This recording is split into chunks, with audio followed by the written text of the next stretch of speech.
Ekmi vision computer में आपका स्वागत है। हमने पिछली वीडियो में चर्चा करी थी कॉस्ट सेंटर की। तो आज हम देखेंगे कॉस्ट कैटेगरी किस प्रकार से बनाई जाती है। तो कॉस्ट कैटेगरी बनाने के लिए सबसे पहले फीचर्स वाले ऑप्शंस के अंतर्गत, अकाउंटिंग फीचर्स के अंतर्गत यहाँ पर हमको more than one payroll cost category options को इनेबल करना है। तो यहाँ पर ये यस है, इससे बाहर निकलते हैं। फिर अकाउंटिंग इन्फो के अंतर्गत कॉस्ट कैटेगरी के अंतर्गत यहाँ पर हमको एक कैटेगरी बनानी है। तो पिछली वीडियो में हमने यहाँ पर क्या करा था, हमने एम्प्लॉय के नाम टाइप कर दिए थे, जो कि ऐसा नहीं करना है। हमको सिर्फ यहाँ पर एम्प्लॉय एक कैटेगरी हम यहाँ पर बना रहे हैं एम्प्लॉय की। तो नेम में आ गया एम्प्लॉय। एलाइस के अंतर्गत अगर आप उसका कोई वैकल्पिक यहाँ पर नाम देना चाहते हो आप वो दे सकते हो। फिर आता है एलोकेट रेवेन्यू आइटम।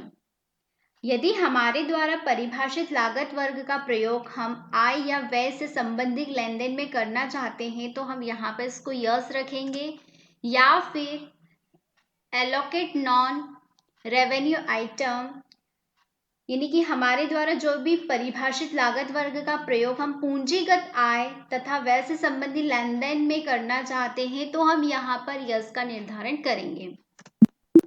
हमने इसको एक्सेप्ट किया। अब इससे बाहर निकले। अब हम जाते हैं कॉस्ट सेंटर पे।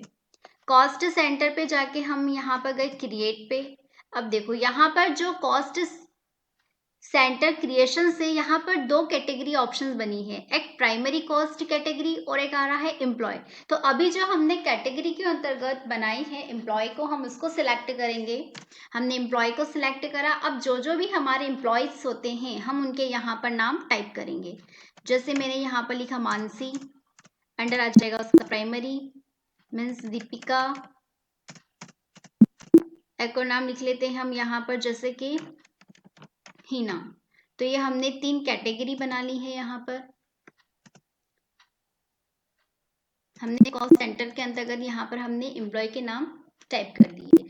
अब इससे बाहर निकलते हैं अकाउंटिंग वाउचर्स के अंतर्गत। अब जो हम सैलरी दे रहे हैं, अब हम ये भी बता सकते हैं हम कौन सी वाली ब्रांच से दे सकते हैं और किन एम्प्लॉय को हम सैलरी दे रहे हैं। ये हमको कॉस्ट सेंटर कॉस्ट कैटेगरी के माध्यम से पता चलेगा।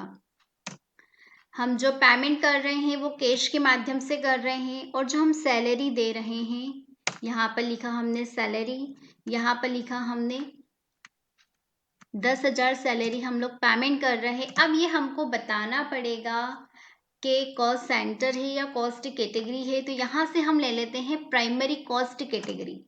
तो प्राइमरी कॉस्ट कैटेगरी के अंतर्गत हमारी 2 चीज आती है, इंदौर और शाहजहाँपुर की ब्रांचेस। तो हमने इंदौर वाली ब्रांच लिया, यहाँ पर हमने 5,000 टाइप किया। फिर यहाँ पर शाहजहाँपुर है, यहाँ पर 5,000 आ जाएगा। अब यहाँ पर हम सिलेक्ट करेंगे एम्प्लॉय। अब एम्प्लॉय कौन कौन से है तो ये इसकी लिस्ट यहाँ पर आ गई है। जैसे दीपिका, दीपिका को हमने यहाँ पर दिया 5,000। फिर मानसी, मानसी को यहाँ पर दिया हमने 3,000। फिर एक आता है हीना, यहाँ पर आ गया उसका 2,000। तो ये जो 10,000 का अमाउंट है ब्रांच में 5-5 हजार रुपये आ गया है। जो एम्प्लॉय में है वो हमने यहाँ पर इसको डिस्क्राइब कर दिया है। तो ये कहलाता है cost centre and cost category.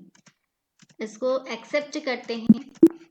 इससे बाहर निकलते हैं, डिस्प्ले वाले ऑप्शंस पे जाकर देखेंगे statement of account, cost centre, category summary.